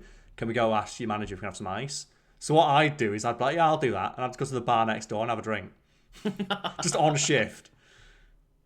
So I'd just go in and go, do you mind if I get some ice? And say, while I'm here, can I just get like, a Coke, something like that? And he's like, oh yeah, sure, because obviously you're wearing your uniform. So I'd just stand there, just give him it. We're really rushed off. I say, yeah, I get it. And if anyone's like, before anyone says anything, I clean the fucking toilet, so I earn my money. Yeah. And I knew that at the end of my shift, I'd have to clean all the bogs. So if you know what, fuck it. If I'm being on company time, I'm having a drink. I'm doing it. But I feel like that's a good way to end the conversation for today. Yeah. We're trying to keep these things streamlined, this episode 70 of the podcast. So folks in my chat and folks in Lucas's chat, if you'd like to ask us some questions, now's the time. Now is the time. Now is the time, yes. And for people in my chat, you can use !Lucas to find Lucas's stream. And so we go back and forth, don't we? One from mine, one from yours. Yep. Until we do that. But while all that, while the questions are filtering in, all that malarkey, Lucas, have you got anything you'd like to plug? Yeah, I mean, I guess I'll just plug what I plugged at the start of this podcast again, of like, go check out my new YouTube video. It's a bit of a passion project of mine. It's just a series that I would like to get kicked off the ground, but they take quite a lot of time and they don't get too many views. So it'd be nice to get a bit of a boost. Yeah, so how's that been going, like, in regards to like time-wise? Because this is the first video you've done that's not like a playthrough of sorts. I know you've done a couple of like smaller things, but with like you said, this is a passion project. I know you've been doing it for a while. Like, how long would you say on average it's taken to make? Just like to give people an idea at home. The first one I did, the first one I did was like just kind of to gauge interest for that kind of series and that kind of video, and it was just me talking to camera, and the research and writing maybe took like half a day to a day, so it wasn't too bad, and like putting it all together maybe like a full day's work.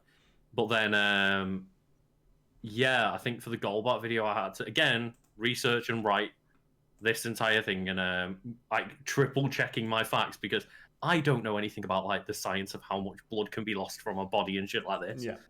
But then going and probably spent another 4 hours capturing footage specifically for Golbat things and trying to find points in the script that I'd already written of like, oh well, I mentioned here like Golbat biting things. Let's get a bit of footage of Golbat biting something, and that's like 10 seconds worth of video, but it's something that took like 5 minutes worth of setup. Yeah, and then you got to get the setup for it. You have to do the label all your footage, so put it all in order. Then you got to edit it all into like cohesive narrative. It's like a 7-minute video. Yeah. So a 7-minute video. It was like 7.5-minute video that probably took me maybe like 3 days worth of work putting it all together. Because it was just like, oh, I've got a couple of hours free here to do some work. Couple of hours here and there, so for like 7 minutes it took me multiple days, and I'm gonna not earn any money off it. So it's like one of those of it's just something I want to do in my spare time, but trying to explain to people how much time goes into 7 minutes of a video is kind of rough. Yeah, and I thought I'd just mention that because it's something we deal with quite often. People just not realizing how much time goes into making content, even content that looks as simple or as easy to make as like just people might think, oh, surely all you got to do is get some footage of Golbat and then like read over the top. It's like, nah, you've got to, like as you said, you've got 3 days of work on and off, plus like all the time you've had to spend like building your channel in the first place. You've got a place to put it. Yeah. Like all the other stuff that doesn't really get noticed or appreciated, just things like building a logo, a cohesive theme, like a tone for your channel, like finding equipment, getting a space to film, all that stuff. It all goes in. And it all takes time, and that time really fucking adds up after a while. Yeah, and it's funny because like a lot of people might just see that, oh, you've got a YouTube channel, that's what you put your time and effort into, but it's like that doesn't pay the bills. Like I get, I might get $50 a month from my YouTube channel that has a couple of hundred videos on it, but at the end of the day, that does not pay any bills. Like Karl, the work that I do for Karl, podcasting here and doing my editing for Fiend, that's what ends up paying my bills, and all of my streaming and making my own content is just supplementary stuff that at the moment doesn't really earn me too much, but I really enjoy doing it. Yeah, but that's the hustle you got to do, isn't it? And it's it is. The idea is the time you put in now will hopefully, in the near future, pay off. You reap what you sow. Yeah, exactly. And there's all too many times we've experienced and dealt with separately and as a group, people trying to just coast off of the success of others. Like recently, do you see the thing I got? Of a guy who's like, hey, I want to start my own YouTube channel. Do you mind if I just read out your articles when I do it? Yeah. Karl, you'll get exposure though. Yeah. Like, really? Like, I appreciate that they try to reword the base concept of we will pay you an exposure. It's like, no, you let me steal your ideas. And then I'm just like educating people about your articles. Don't worry. Like, my favorite thing is I'll link to your articles in the bottom. It's like I fucking better well hope you won't do that. But like that's the thing, and people like that, they're not going to succeed because they don't have it in them to put the work in that is necessary. One, to achieve success, and two, to maintain it. And as well, like it's just having like an idea for yourself as well, really, isn't it?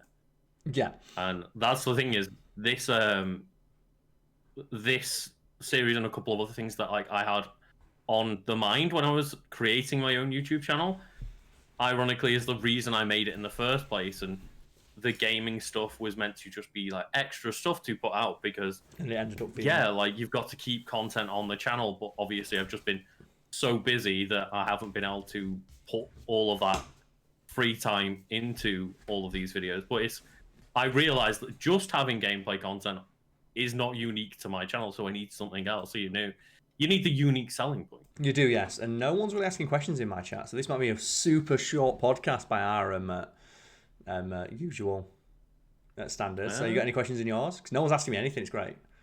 I love this. Someone in my chat says, "Oh, okay. Where do you draw the line with referencing something and just plagiarizing it, particularly with movies and other shows to other movies and shows, like with Hot Fuzz?" It's easy if it's done with love and consideration and just maybe not reverence, but just appreciation for the thing that's been referenced. Mm-hmm. So, like with Hot Fuzz, those references, they're very clearly homages done out of love, respect, and care for the things that inspired what's happening in that film.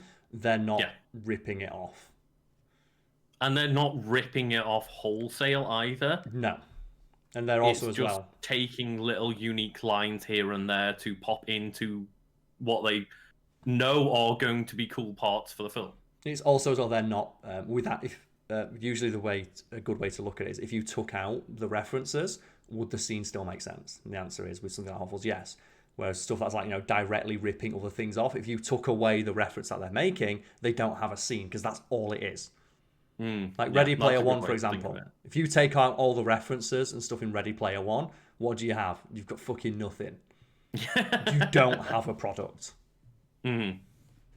Yeah, that's a really good way to think of it. I've not thought of it before that way. I appreciate it. But yeah, in regards to stuff like that, it's just the line is drawn at: does the person have respect for the thing that they're referencing? Yeah. Is there due consideration, time, and care taken? And there is with something like Hot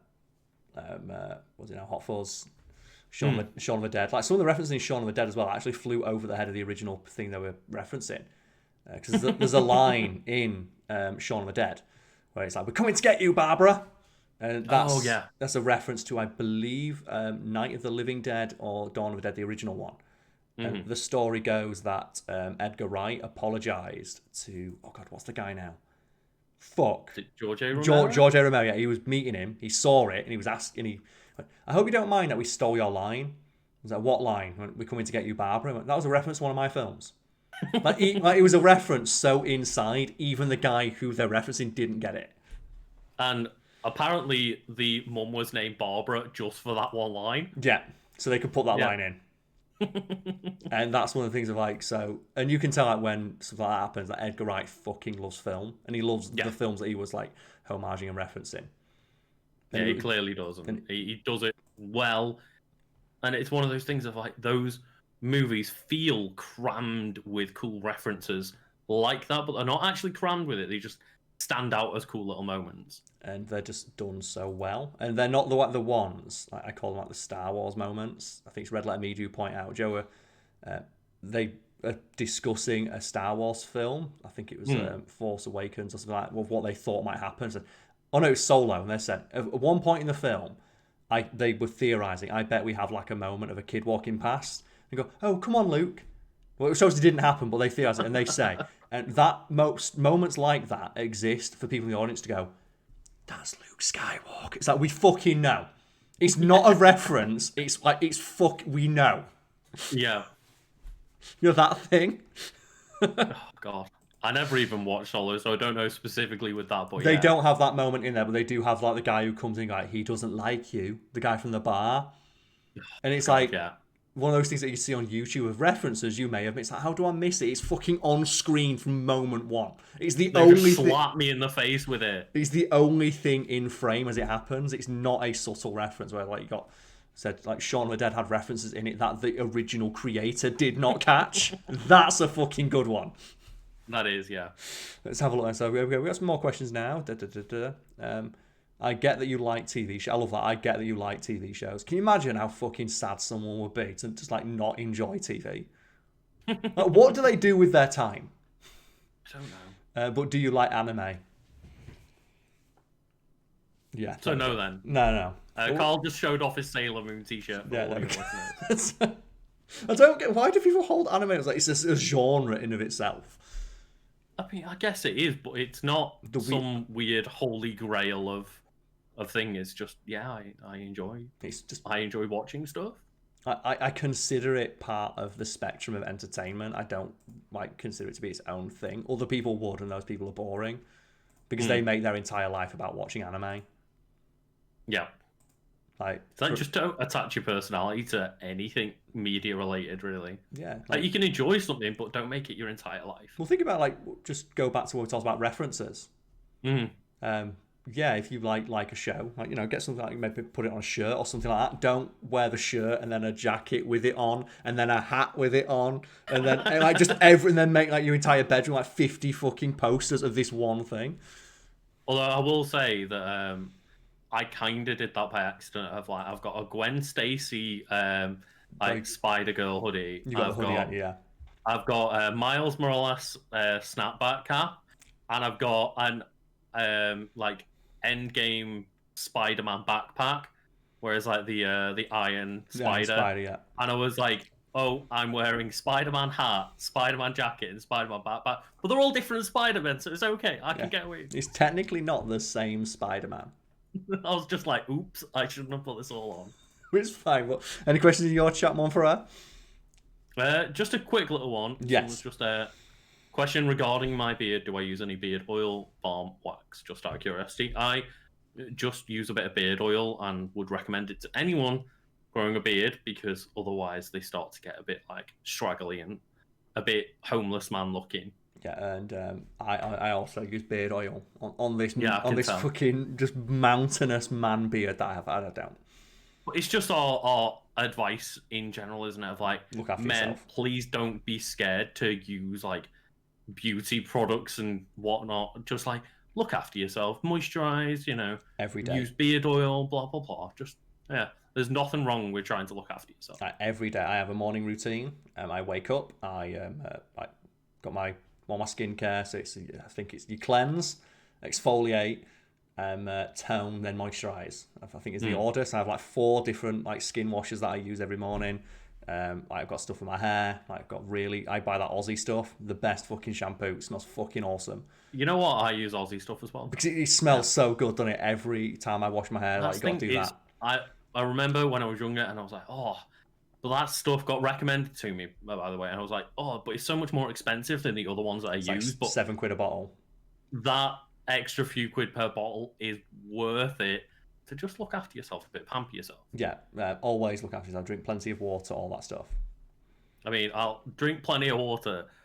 This is bigger than my fucking head. Yeah. My bottle of water right now. And if you don't there's a bit of cordial in it, but you know. And if you drink cordial, make sure you get sugar-free cordial or put lemon juice or something in there. But just look after yourself. And if you have a beard, trim it, maintain it, and use beard oil. Yep, I would struggle to think of anything that's more of a put off than somebody being unhygienic, unattractive. I can't think of a more from a superficial standpoint. There's really not many traits a person can have that are more unattractive than that. Just someone having a slovenly appearance and just not because it speaks to a person's just wider personality. If they don't even care to look after themselves, do you think they're going to be that good in a relationship? Yeah, are they going to look after you? It's if they can't look after themselves, are they going to look after you? Is that when you see something with dirty nails or something like that, and you look at it and go, well, ugh. You touch stuff with that every day. That's part of your job. Yeah, I'd say if you work. If you work in a job where your hands are going to get filthy, then there's nothing wrong with after your shift going home and making sure your hands are clean.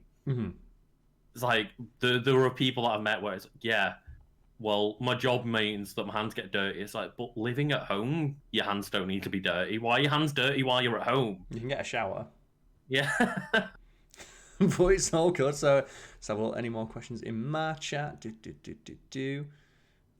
That's just a really boring one, so no thank you.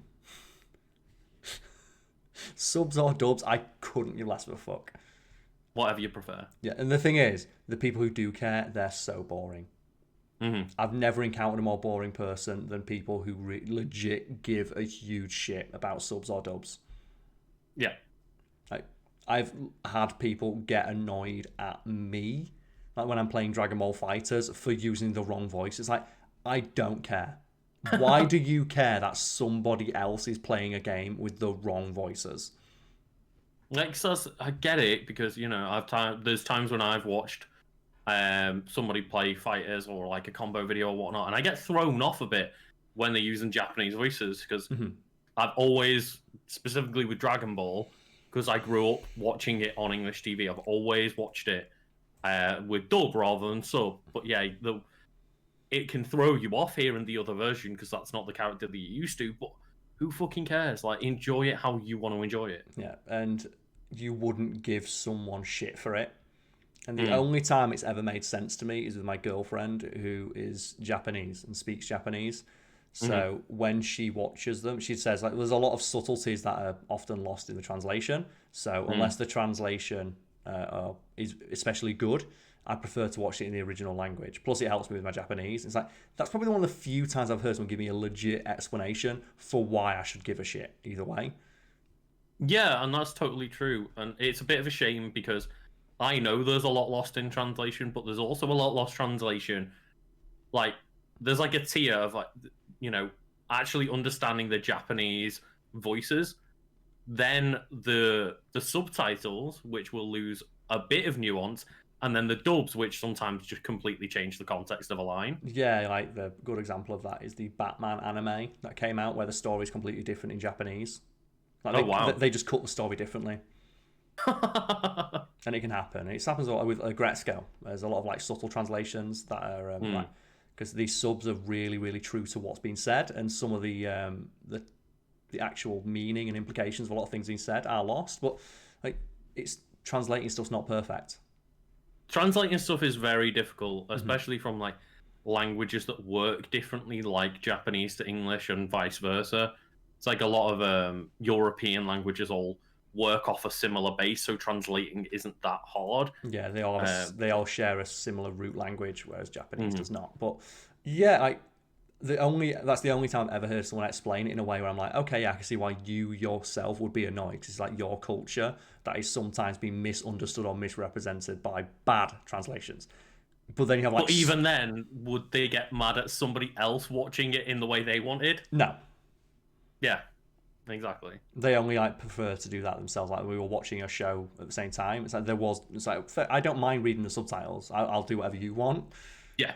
But at the same time, it's like, if you watch, like when you watch Dragon Ball, I don't care if you watch it either or. It's fucking Dragon Ball. Who cares? We were watching, like, it was Your Name, which I think is like really big over there. It's like, you kind of need to watch it with subtitles, because like there's a lot of nuance that will be lost in the direct translation. Which is fair enough. That is fair enough, yeah. Any questions in your chat? Yeah, there's someone here asking advice for someone learning to edit for their own channel. And honestly, like, the way I learned the basic stuff was either like just, some simple YouTube tutorials, or when I managed to have a bit of money to buy Adobe, the tutorials there are actually really good, and they'll show you like how to do something, and then they'll put you in like a demo environment with demo clips and stuff and go, okay, now you do it yourself. And if you do it wrong, the tutorial won't actually let you progress. Like, it is literally a tutorial rather than just an explanation, which is really nice. But then I will also, if you know how to edit simply, say, there was like a video by Freddie Wong that I looked up of just how to make life as an editor a bit easier. Okay. He basically went, here is how I have my keyboard shortcuts all set out for Premiere Pro. And that means that I've got everything available on like my left hand. When I place it just here, I never have to move my hand. Like, everything is accessible from my fingertips, rather than the way that the shortcuts are laid out, by default. You have to move yourself across the keyboard a lot. And it saved me a bunch of time watching like a 10-minute YouTube video by him. and then lining up all my keyboard shortcuts to whatever the hell he had. It's just saved me probably hours worth of edits on some edits. Like, it just makes a lot of things simpler. And I don't really have much advice beyond that. I learned mine in college, and the one good bit of advice I give it is, if you have a problem, if you just literally just type in exactly what your problem is, visually what you see on your screen, chances are somebody somewhere on a forum has asked about this problem. Because like one I had, because I use Vegas, not Adobe, because that's just what I learned on in college. So I accidentally clicked the edge of like a clip, and it brought up like everything got surrounded by these bright blue lines, and I like, oh god, what have I done? I don't know how to remove this setting. Just typed in blue lines on Vegas version, and someone's like, oh yeah, there's a guy in a forum asking the same question. Oh, you accidentally clicked this. Double click this, and it'll be solved. Oh, thanks, cheers, done. So I kind of learned via just trial and error, because the editing that I do is very simple. It's just drag and drop into a video, maybe some like a little bit of fine tuning, maybe like some overlays or sliding clips into one another. But a lot of that just came from just, again, I just go, okay, I want to fade this clip into this one. Type in fade clip into other clip, Vegas version. This person is a perfect explanation on a forum. Maybe I should probably one day sit down and take a full tutorial, but I just learned little bit by little bit by little bit, and I've just like, cobbled together all that into a cohesive skill set that works for me now. That's the same with me. I got a basic rundown from Nisha when I started working on Fiend of like how she specifically edits Fiend videos. But other than that, it's just been a slow process of, well, I've got the basics down, but every time a new problem comes up or I want to add a new edit or whatever, I'll give it a Google. Like, the answer is almost always there, just like after a quick Google search, and you just learn like one new thing every now and then. And it came up recently when I was talking about the new office setup. You're a lot closer to the green screen, so that means the green screen like shines back on you a bit more. And I learned about like spill suppression, and I never had to know what that was when we're in the office, but it was just a simple drag and drop that solved my problem that I had no idea existed. And that's not something I'd have to deal with, because I don't edit fact-feed videos. The stuff I edit is a lot simpler, and that's one of the reasons I have you guys, because I could learn how to do it, but I'm not. I've got other shit to do. I've got to write the articles as well. So it's on there. It's I know it's not a skill set that I have. Yeah. And I'm like, big enough to admit, this is not a skill set that I have, or it's not an area I'm interested in overly. I'm happy that I can get by with what I have. I mean, hey ho, like the goal is to, like, for pretty much any creator, is to be in this situation where you are, where it's like, oh yeah, I get to like make what I want to make, and then I'll just give it over to an editor, and they can edit. I'm living like the creator dream, which is I get to do the fun stuff, which is making the content, and then someone else does all the legwork. And yeah, I think that probably sums up that one. I think. Is this a podcast? Yeah, that's why it says it's a podcast, and the tagline is podcast. This happens so much. Someone comes into chat and they have the most amount of information to to answer the question they're about to ask, and then they still ask it. Yeah, and we like stream a lot of gaming stuff on Twitch. It's like we'll play Super Smash Bros. And it's like, Legend of Kanto is live playing Super Smash Bros. Ultimate. And I come in like, oh yeah, like the tagline's like smashing with friends, and it's like, oh, what's happening? Well, we're playing Super Smash Bros. Ultimate with friends, because that's what the title says, and that's what the Twitch page is telling you is going on. And it's what the little thing that says, oh, what's this stream? What are you streaming? Yeah, a podcast, and it says podcast on the title. But yes, it is. And you know what? That's the last question I'm going to answer, because there's people bitching about subs and dubs, despite the fact we talked about them being the most insufferable people imaginable. It's like, I don't get it. Oh, people who do that are really insufferable. Yeah, anyway, I heard that, but here's why subs are better. It's like, oh, god damn it. Oh, so, yeah. Oh, I'm drunk. Okay, cool. See you later, mate. Bye. Why would you use that as an excuse? Anyways, I think so I'm going to I'm going to stop my recording now for the podcast, Lucas. Bam. There you go. But just for like my last my stream, me and you are going to be back in what, an hour and a half? Yeah, so it's like 20 to 9 now. We'll be back around 11, so like maybe 2 hours or so. Yeah, so me and Luke will be back in 2 hours playing Borderlands 2, and I have just one caveat, which is that this is actually what I thought we were going to mention on the podcast, but I forgot. Which is problems that only affect you when you're a content creator, which is my internet might get cut off at any point after midnight. Oh, really? Because they're doing repairs on the internet lines near my house. And obviously they've sent me an email, like, a couple of days in advance saying, at some point between midnight and 6 a.m, your internet will cut off for about 40 minutes. And they've done that because that's the time where they can guarantee the least amount of people will be impacted. But it directly impacts me because we stream after midnight for Americans. And I just thought that was really funny. I thought I might mention that at some point, but then I forgot to bring it up because we were too busy talking about turn spit dogs. Good old turn spit dogs. But yeah, I guess then that means that we will be playing Borderlands, but we might get cut off playing Borderlands. We don't know. Yeah, I'm going to mention that. You want me to export this as an MP3, don't you? Yeah, I'm going to mention that at the start of the recording. Like this, we could record as normal, but at any point, there is the risk that the stream will just end because my internet is just going to get shut off because they're doing repairs outside my house, and there's nothing I can do about it. But we've got I have no information about it beyond it might be happening between midnight and 6 p.m. And fair enough, they're going to do it as late as possible, but it's just really funny that this would, if I had any other job, this would not impact me. Yeah, this is not a problem that would exist for 99% of people, which is why they do it after midnight, which is fair enough. But yeah, I guess it sucks to be that one person that's going to be pissed off about it. But it sucks to be the person who's like going to be directly, but it's going to be really funny. It's going to add so much pressure to the stream. Just at any point, Karl could abandon me. At any point, it might just get kicked out. Isn't that fun? Oh God. And do you know what? I guess I should be the host of that session then. I think so, yeah. But for folks at home, you definitely want to check that out in a couple hours because that's going to be interesting. When will it end? God.